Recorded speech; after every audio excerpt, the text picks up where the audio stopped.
The world is filled with unfulfilled promises and wasted effort. Look around. Those who strictly follow the rules, who wait patiently for approval, who believe that simply being good will earn rewards, are often the ones who suffer most. They work harder than anyone else and receive the least in return. They are betrayed, ignored, and eventually pushed aside.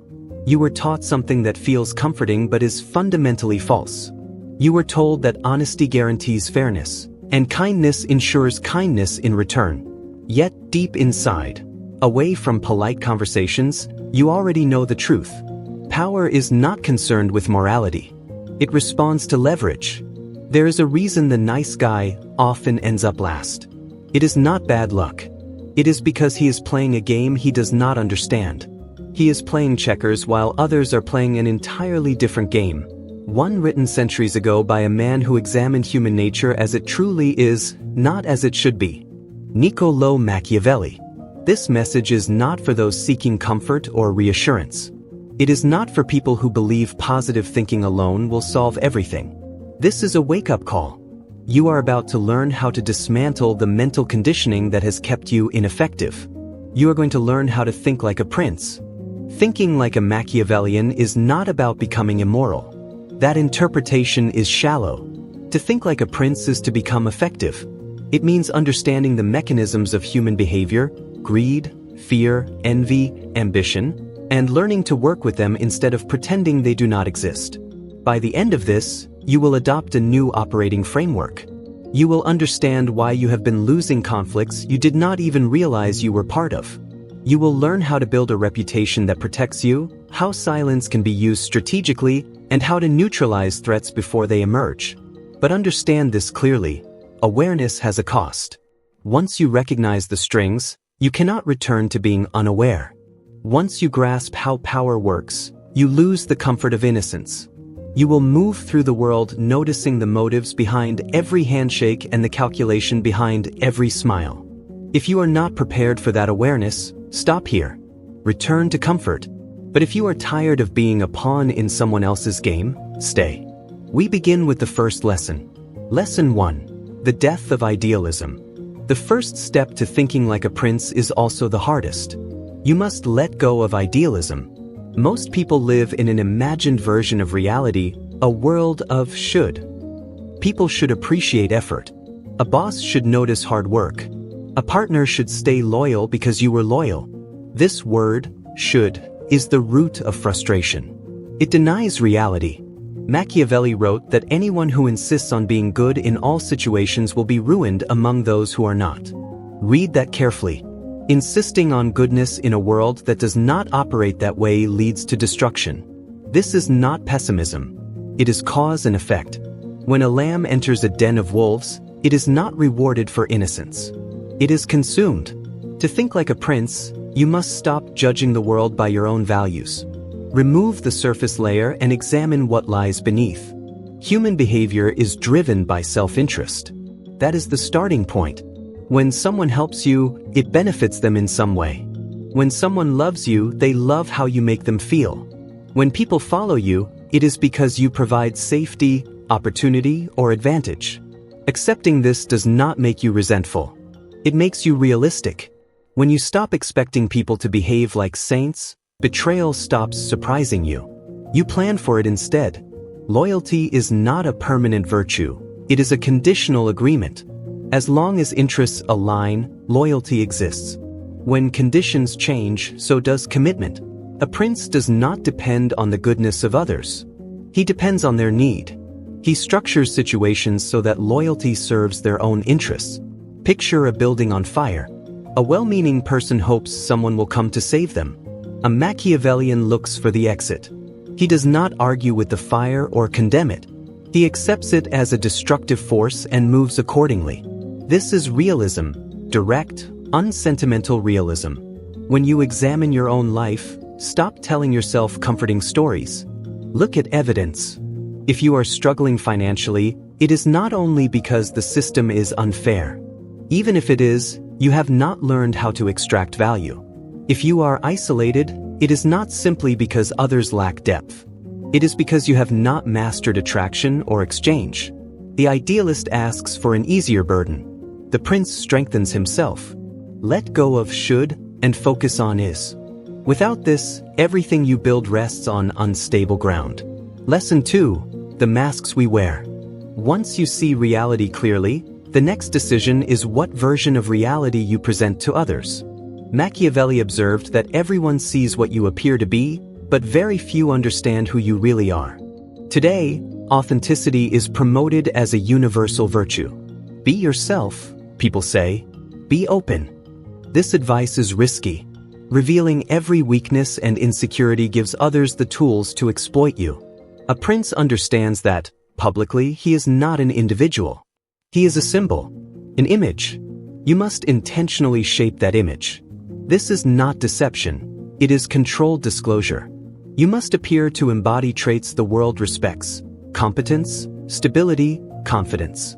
You should project moral strength even when your private choices are based on practicality.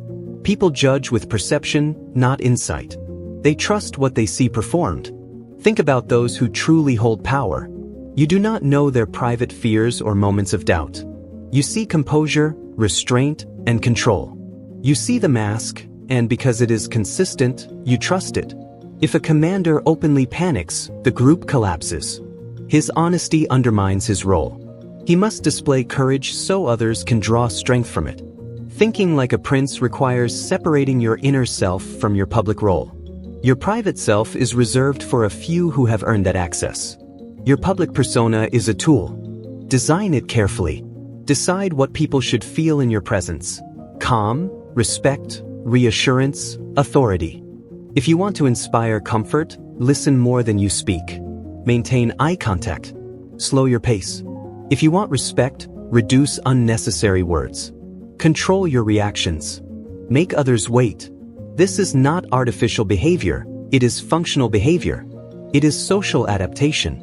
Machiavelli advised that a ruler should appear merciful, loyal, humane, religious, and upright, while remaining flexible enough to act differently when circumstances require it. Consider professional environments. Promotions rarely go to the hardest worker.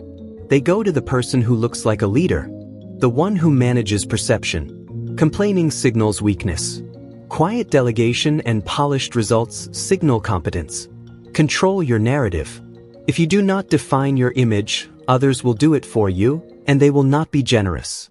Never expose vulnerability in hostile environments. If you are injured, maintain composure. If you are struggling, project control. Repair damage out of sight. On the surface, stability remains. This is discipline. The mask may be heavy, but it protects more than it costs. Lesson 3. The lion and the fox. There are two ways to confront conflict: through rules or through force. Laws represent order, force represents raw power. Because rules often fail, one must understand both. Machiavelli describes the lion and the fox. The lion represents strength. It dominates through power and presence. The fox represents intelligence. It detects traps and avoids direct confrontation. Relying on only one is dangerous. If you act only as the lion, using pressure and aggression, you will eventually fall into a trap you did not anticipate. Someone less powerful but more strategic will outmaneuver you. If you act only as the fox, using manipulation and avoidance, you will eventually meet someone who ignores strategy and uses force. You must integrate both. Thinking like a prince means choosing the right approach at the right time.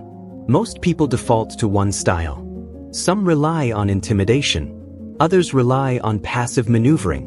Mastery requires flexibility. They scheme. They whisper. The master has no preset reaction. He evaluates the danger. Is the situation a trap? Is someone attempting to mislead you? Trying to lock you into a harmful agreement? Trying to damage your name through gossip? Become the fox. Do not meet them with rage. Meet them with uncertainty. Give them misleading signals. Stay calm as you quietly dismantle their design. Allow them to believe they are succeeding until the moment the trap closes on them instead.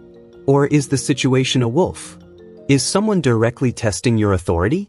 Are they taking advantage of you openly? Then become the lion. This is not a moment for subtlety. This is a moment for a clear display of strength. You act. You act decisively. You set a precedent. Machiavelli wrote a line that unsettles modern moral thinking. People should be either rewarded or destroyed. If you cause small harm, they will seek revenge. But if you neutralize them completely, they cannot respond. If you must hurt someone, do it in a way that removes any fear of retaliation. This is the harsh center of strategy. Most people cause minor harm. They insult. They make a sharp remark. They leave passive-aggressive messages. All they achieve is creating an enemy who waits patiently to strike back. They generate bitterness without eliminating the risk. The prince avoids small battles. He overlooks trivial offenses. That is the fox. But when conflict cannot be avoided, when a battle must be fought, he finishes it. He removes the opponent's capacity to strike again. In modern professional life, this does not mean physical force. It means you do not endlessly argue with a toxic colleague. You carefully document their failures over time and ensure they are removed from influence.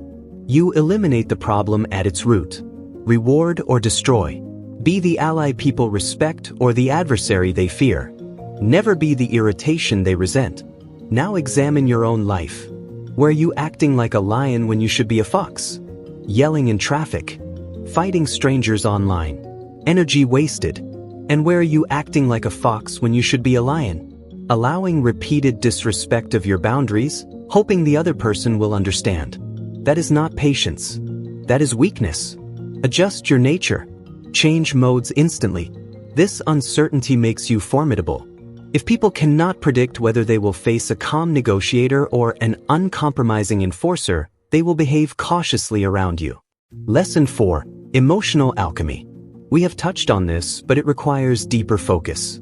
The greatest enemy of the prince is not the manipulator, not the assassin, not a rival power. The greatest enemy is his own emotion. Emotions are biological programs built for survival in primitive conditions, not for control in modern power structures. Anger drives rash action. Fear causes hesitation. Love clouds judgment. Envy fuels reckless behavior. If someone can provoke your emotion, they can direct your actions. If I make you angry, I can push you into error. If I make you afraid, I can force retreat. To think like a Machiavellian is to see your emotions as external forces, like weather. You feel the storm, but you are not the storm. You remain dry. This is the mindset of the detached observer. When chaos erupts, when pressure peaks, most people panic. Their heart rate spikes, their rational thinking shuts down, and instinct takes over. The prince trains himself to reverse this pattern. As pressure increases, he becomes colder, slower. Silence becomes his shelter. Picture a negotiation. The other party is shouting, demanding, threatening. Their face is flushed. You remain motionless. You hold eye contact. You say nothing. At that moment, you already hold the advantage. Their noise crashes against your silence and drains their strength. You are collecting information. You notice their breathing change. You hear uncertainty in their voice. You do not react. You study. Why is he yelling? Because he is afraid. Afraid of what? Losing the deal. That fear gives you leverage. This distance allows you to use emotion as a tool instead of being controlled by it. You can display anger when it serves strategy. You can strike the table to emphasize a point while your pulse stays steady. That is the difference between emotional outburst and calculated action. Machiavelli argued that it is safer to be feared than loved, if you cannot be both. But because affection is unstable, people give and withdraw it based on convenience.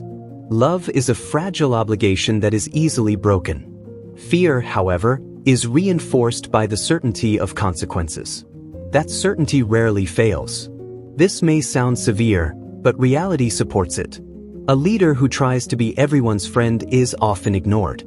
He may be liked, but he is not taken seriously. When difficult decisions arrive, his authority dissolves. A leader who is fair yet firm, who sets limits and enforces them, earns respect. He may inspire some fear, but because of that, order remains intact. You do not need cruelty. You need consequences. If people know you can act, you rarely need to. The possibility alone is enough.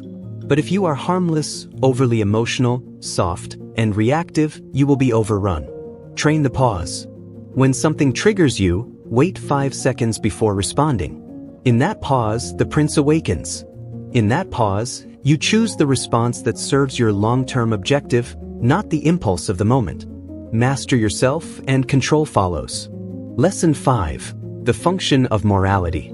We must now address morality. We are taught that morality is fixed. Right is right. Wrong is wrong. Machiavelli introduces a disturbing idea. Morality is determined by outcomes. A leader is judged not by intentions but by results. If a ruler is kind and refuses to go to war, yet that hesitation allows invaders to destroy his people, was he truly good? His virtue caused a catastrophe. Conversely, if a ruler is harsh and punishes a few traitors but secures peace for millions, was he bad? His cruelty preserved life. This is the weight of leadership, the willingness to commit necessary actions for a greater good. Many struggle here. They want to keep their hands clean. The wise leader knows his hands will never be spotless. In life, this translates to making tough choices that kind people avoid. It may mean cutting ties with a toxic family member to protect your mental health. The easy choice prolongs suffering. The strategic choice removes what is harmful to preserve the whole. It could mean firing an employee who endangers the company culture, or ending a relationship because it no longer aligns with your path. These decisions feel harsh, even cold, but they are necessary. Hesitation steals opportunity. When action is required, act promptly. Avoid overthinking or guilt. Guilt is society's way of controlling you. The true leader follows a higher law: effectiveness, survival, growth. This doesn't justify hurting others for pleasure. That is sadism, and it is inefficient. Unnecessary cruelty creates enemies. Machiavelli warns, being feared is acceptable, being hated is dangerous. Avoid hatred by respecting people's property and relationships. Act with reason. Punish only when justified. People can accept firm justice but reject random violence. Maintain predictable standards while remaining unpredictable in strategy. See morality not as a chain, but as a compass. Sometimes it points one way, sometimes another. Survival dictates direction. Clinging to a rigid code of niceness is like bringing a rulebook to a knife fight. History favors the winners. Lesson 6. The power of absence. Value is created by scarcity. Too much availability reduces worth. This applies to wealth and to people. Many are overly accessible. They answer every call, attend every event, expend energy endlessly. Familiarity breeds contempt. To be respected, learn to withdraw. When you are always present, people stop noticing you. But absence sparks curiosity. Where are you? What are you doing? Your silence allows others to imagine a greater presence than reality. Use this deliberately. In negotiations, be prepared to walk away. The one willing to leave holds the advantage. The one desperate for the deal has already lost. In relationships, preserve your life, interests, and privacy. Maintain mystery to sustain desire. In conversation, avoid over-explaining. Weak people speak to fill silence, seeking validation. The strategic leader speaks only when necessary, answers succinctly, then waits. Silence compels others to reveal themselves. This economy of words conveys confidence. I do not need your approval. I am comfortable with absence. Be a rare coin, not a penny on the sidewalk. Make people earn your attention. When you give it, it is a reward. When you withhold it, it is a lesson. Become like the sun, warmth when present, chill when withdrawn. Others will pursue your approval, but only if you can step back, even endure solitude. Most cannot. They rely on constant feedback. The strategic leader thrives in quiet. Lesson 7. The architect. Why follow these strategies? Not just for money, fame, or control. Those are side effects. The true goal is autonomy, total freedom. Without ruling your own mind, society will govern it. Without creating your own values, you will follow the herd. Without designing your life, you will play a background role in someone else's story: worker, consumer, voter, cog. Machiavelli wrote for princes. He wrote for those who refuse to be mere cogs. He wrote for builders and planners. You are constructing a kingdom. It could be a business. It could be a body of work. It could be a family. It could simply be the kingdom of your own mind, but it belongs to you. And to defend it, you need boundaries. You need tools. You need strategy. Thinking like a prince is not about dominating others. It is about stopping others from dominating you. It is about building a structure so solid that you can live by your own rules. Look at the people who claim to be free, yet are controlled by impulse, trapped by debt, and driven by the opinions of strangers online. They are not free. They drift without direction. The prince is different. He is the ship. He has power. He has control.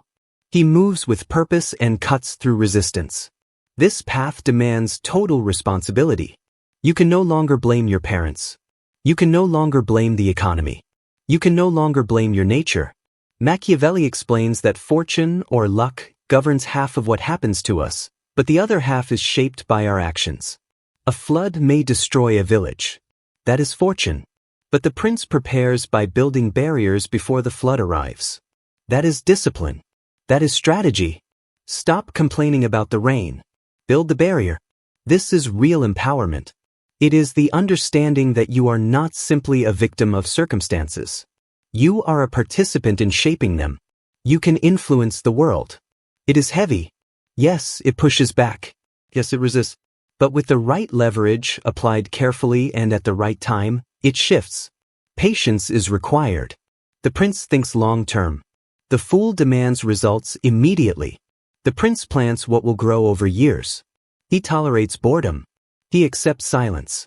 He endures being misunderstood because he sees the destination. He understands that what waits at the top justifies the difficult climb. Now you hold the keys. You understand that a mask can be necessary. You understand that emotions are information, not commands.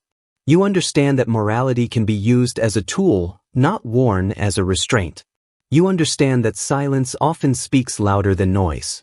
You understand the need to be both forceful and clever.